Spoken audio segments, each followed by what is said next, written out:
RTL, Daniel Riolo et Sacha Tavolieri qui va nous parler dans le détail de la Belgique, tout à l'heure qualifiée, Thierry Henry, tout ça, vous allez tout savoir dans quelques minutes. Henry, dis donc, il est toujours là? Oh oui, c'est un vaste débat et je pense que si on n'en parle plus, je vais en parler plus tard. Pourquoi? D'accord, ok. Bouge pas, reste avec nous. Tu vas pouvoir débattre politique puisque Daniel veut parler politique. Oui, non, Ah, attends. ça, c'est chouette. Très politique heureux. du football. Politique du football, Calmez-vous. évidemment. Calmez-vous. Hein, jingle Riolo tout de suite. Putain, Daniel, t'es dégueulasse, cognon. Pour la première fois en 10 ans, je me suis vraiment rendu compte que je t'ai coupé la Très parole. bien. Ta gueule. Ça m'était jamais arrivé avant. Alors, oui, en fait, je veux parler des relations entre ligues et aujourd'hui, il y a eu quelques échanges à fleur et moucheté, comme on dit dans le milieu de la politique, Non, parce que tu sais que c'est quand entre même Espagnols et Français. Ça, c'est un vieux fantasme pour moi dans quelques années de faire la même chose que je fais dans l'after, mais en politique.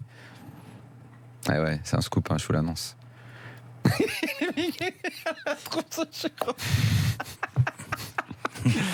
Bon, Par contre, il y a François Marraro qui va me remplacer sur le sujet là, parce que moi j'ai rien à Non, mais dire. j'aimerais bien faire éditorialiste politique après le foot un jour. Bon, enfin bref. Non, ce qui m'a intéressé, c'est parce que j'aime bien les petites tambouilles politiques du football. Et on a eu encore une sortie ce matin, donc comme toi au petit-déj, sauf que moi je me le fais moi-même. C'est une petite différence de standing, mais ça. Je veux dire, bah ouais. Et encore une fois, moi, j'étais footeux. Hein. Exactement, je Bah ne oui. t'envie pas. Oui. Moi aussi, j'aimerais beaucoup avoir des domestiques qui me préparent mon petit déj. Donc, et là, je vois encore une sortie de Monsieur Tebas, qui nous aura président de la régalé. Ligue espagnole. Hein? Président de la Ligue espagnole, je précise pour ceux qui ne... Oui, qui nous aura régalé tout l'été, Monsieur Tebas. Et alors là, en plus, avec de belles images, le PSG a donc fait pipi dans la piscine. C'est drôle. Non, ça m'a Neymar a fait pipi dans la Oui, piscine. Neymar, pardon. Alors en fait, ça veut dire en gros qu'il a craché dans la soupe. Oui, c'est Et ça. en espère version Il a fait pipi. espagnole, c'est... Pipi dans la piscine. Je me souviens, moi, quand j'allais à la piscine, et quand on qui me n'a disait- pas fait pipi dans la piscine? Ben non, parce que justement, il y avait le truc, c'est si tu fais pipi dans la piscine, il y a un colorant, ça devient tout rouge et tout le monde va le savoir. Donc ça foutait les jetons, donc Et toi, personne tu crois faisait pipi. encore là, à ton âge? Bah, de toute façon, je ne pisse pas dans la piscine, excuse-moi. Autant dans la mer, ça peut arriver que dans la piscine. Non. Bref, belle expression des mecs. Et là, je me suis dit, mais attends, mais le mec, ça fait des semaines qu'il chie sur le PSG et indirectement sur le football français. Parce que même si en France, il y a des supporters qui en veulent au PSG et tout, il n'empêche que vu de l'extérieur, on est pris dans une communauté, quoi. Donc au bout d'un moment, il faut qu'il y ait un petit sursaut. Et là, je me suis dit, mais ça va bouger ou à un moment ou pas, la LFP là, ils vont dire quelque chose. Il y en a un qui va dire arrêtez de nous chier dessus, il y en a marre. On va réagir, on va l'envoyer chier, le monsieur Tebas. Bon, on a eu Le Gret qui a fait sa petite sortie là quand même en disant que il n'était pas, il regardait d'un mauvais œil cette espèce de fronde des gros clubs européens. Et enfin, on a eu le communiqué à vers 18h tout à l'heure de la LFP avec en gros petit 1 on condamne fermement les propos insultants de monsieur Tebas, donc propos insultants, c'est quand même lourd. 2, nous LFP on respecte le fair play financier et l'UEFA est la seule institution habilitée à condamner ou non le PSG, donc très bien, là on est encore d'accord. J'étais d'accord avec le premier point, je suis d'accord avec le deuxième point, ça fait 3 jours que je le répète tous les soirs. Et petit 3, la LFP soutient le PSG face au dénigrement mené par certains gros clubs. Voilà, enfin ce que j'attendais. J'aurais presque aimé que ça aille au-delà d'un communiqué. Et je sais pas, bon, en même temps, on aurait peut-être dû les inviter, que ce soit Monsieur Quillot ou Madame Bois de la Tour et tout. À un moment Ils marchent un peu sur des œufs quand même parce qu'ils veulent pas avoir des relations conflictuelles non plus à long terme. En même temps, donc, l'autre il te chie dessus tout le temps. Donc à un moment, il faut quand même dire quelque chose quand même parce que Tebas il va loin. Donc il y a eu le communiqué. Tebas, C'est il voit très ses bien, droits je suis télé, très content. il commence à flipper. Oui, donc, non, mais d'accord, mais enfin à un moment, il faut lui répondre à ce monsieur. Donc ils l'ont fait par un communiqué. J'espère qu'ils vont peut-être même aller plus loin. Juste une petite question dans le communiqué. LFP soutient le PSG face au dénigrement mené par certains gros clubs. Est-ce que l'OL était visé ou pas? Petite question au passage, je me le demande, puisqu'on sait qu'en France, Jean-Michel Aulas est totalement isolé face à la Ligue et aux autres présidents. Donc voilà. Et dans toute cette espèce de tambouille politique, il y a un autre truc que j'ai pas bien compris, au-delà du fait que je sois content de la réponse de la LFP à M. Tebas, c'est le Gret, donc, qui soutient un peu machin, et alors lui qui est vraiment le roi de la politique, il n'y a pas plus politique que le Gret, faut quand même qu'il soutienne un petit peu son pote Aulas, qui le soutient à la Fédé, tu vois, qui place un peu tous ses potes, parce qu'on sait bien que la Fédé c'est un repère de Bretons et de Lyonnais. il y a Marc Keller. Quand même. Il est un peu dans la bande aussi.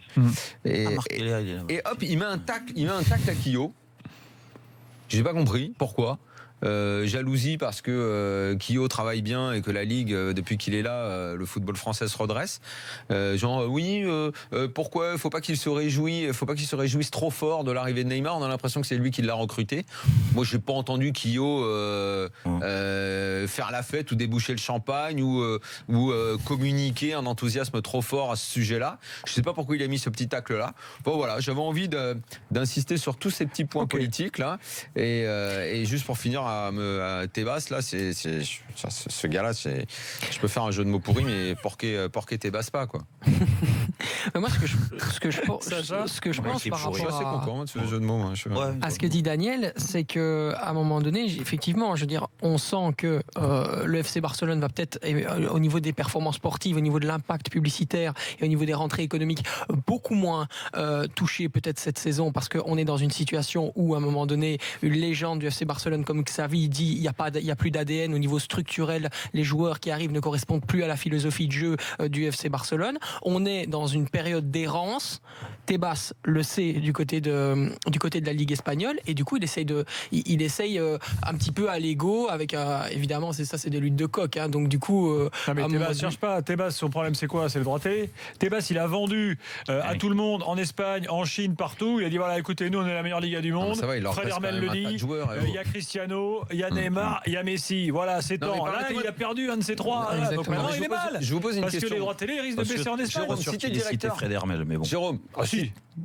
Si t'es directeur une question est la même pour toi, Gilbert. Si t'es directeur exécutif à la Ligue et que depuis le milieu de l'été, t'as ce monsieur qui arrête pas de mais vraiment des attaques dures, quoi.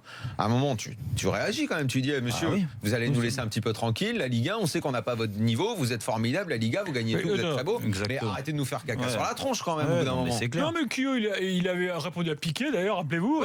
Piqué, avant de dire que la Liga est pourrie, t'as regardé 2-3 matchs quand même. Bien sûr. Non, mais t'as raison de le préciser. En plus, c'est vrai, il y avait eu cette sortie-là. Mais là, ça commençait à devenir. Donc, je suis content qu'il y ait eu le communiqué. Réaction assez rapide parce que le communiqué est arrivé vers 18h et Tebas a fait son caca vers 9-10 heures du matin. Donc voilà. Mais t'es d'accord, Gilbert? À un moment, il faut quand même que la Ligue et les gens de notre foot disent vous allez arrêter de nous faire chier quand même. Allez, un petit mot de Yacine au 32-16. Salut Yacine. Bonsoir tout le monde. Yacine, est-ce que tu es d'accord avec Daniel? Oui, alors je vais juste, si vous pouvez juste me laisser parler une minute, je vais essayer de faire bref. C'est possible. Alors, déjà, de toute façon c'est une vague mascarade. J'aimerais savoir ce que pense Monsieur Tebas lorsque Beansport donc lui rachète ses droits. J'aimerais aussi savoir ce que pense Monsieur Tebas de Marine Le Pen. J'aimerais aussi savoir ce que pense Tebas des. Je vois pas le rapport. Les petites amitiés de Zouzoulia lors de son transfert avorté au Rayo Vallecano, puisqu'il était intervenu. J'aimerais aussi savoir ce que pense Monsieur Tebas un peu du doping d'État là, puisque maintenant, soi-disant, lui dit que en gros, il faut pas qu'un État investisse, que ce soit Abu Dhabi donc et le Qatar, et en gros, il veut retourner la tête de l'UEFA. Hein, donc, en gros, disons peut-être une enquête qui va pas être pas si impartiale que ça. Donc moi j'aimerais savoir, Monsieur Tebas, s'il aime bien faire pipi donc sur la gueule des Émirats, faudrait pas qu'il fasse la manche derrière, parce qu'il est bien content d'avoir l'argent de Beansport. Ça le dérange pas quand Beansport achète les droits de la Liga, ça le dérange pas quand Beansport est le sponsor maillot du FC Valence, ça le dérange pas quand le Qatar soit le sponsor maillot du FC Barcelone, comme ça le dérange pas qu'il y ait Fly Emirates. Alors moi j'aimerais savoir pour Tebas sur quel pied il danse. Voilà. Il défend Tebas tout simplement, il défend son championnat. Tebas, si dans ce cas-là il veut pas de l'argent des Arabes, dans ce cas-là qu'il aille pas faire la manche, voilà, donc, tout simplement. Parce qu'à un moment donné, moi je veux bien, mais ces gens-là ils sont, je veux dire, on dirait que c'est des sous-merdes quoi. Enfin, moi je sais pas, moi je serais Nasser Al-Khelaifi, je pèterais un câble. Non mais c'est clair, on croirait que c'est des sous-merdes. Déjà il y avait Olas, maintenant c'est lui, il y a déjà eu Olionès, non mais ça va quoi. À un moment donné, c'est aussi des gens, ils investissent, ils mettent leur argent. Ils ont envie, Volkswagen, quand le fond c'est Orix, hein, c'est plus QSI, hein, c'est Orix. Hein. Quand ils investissent 17% dans Volkswagen, ça ne dérange pas Volkswagen. Quand ils investissent dans Total, ça ne dérange pas Total.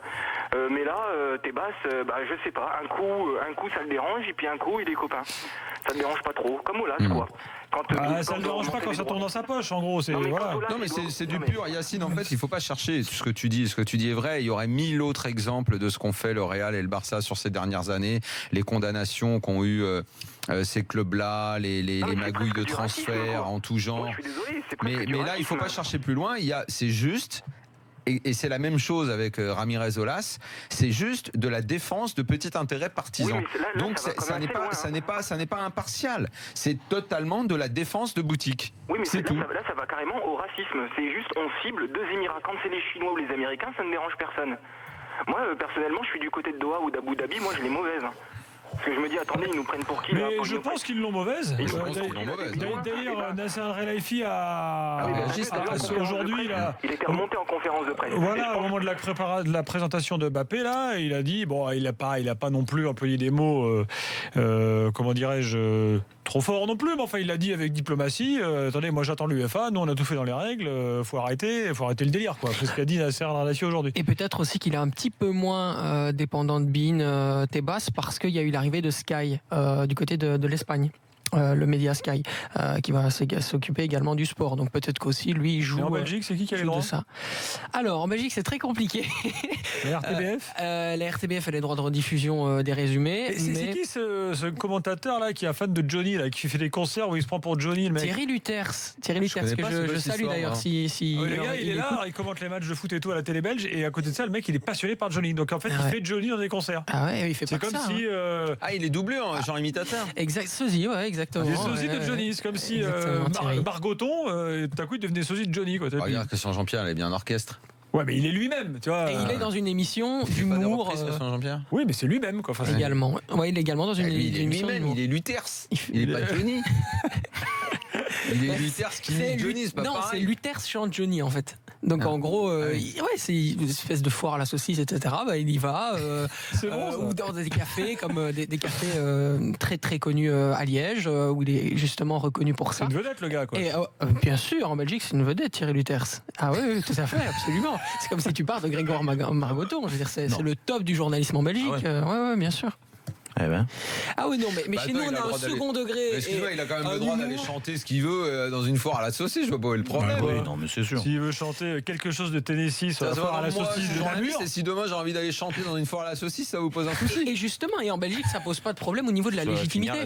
Pas du tout. C'est-à-dire que c'est un journaliste qui est capable de faire de super bons papiers, quoi. C'est génial, les Belges. Mais je vois pas, quoi. C'est certes drôle et original, mais c'est pas de problème. Dans quelques instants, on est de retour justement pour parler cette fois de l'équipe nationale de Belgique et de l'Amérique du Sud avec Jonathan qui va nous rejoindre, et puis l'After Story, on va parler de Monaco. Je pense que le nom de Jérôme Bretagne sera cité à 2-3 reprises au minimum dans l'After Story tout à l'heure, plus le quiz qui ce soir sera de très très haut niveau, c'est une promesse. À tout de suite dans l'After.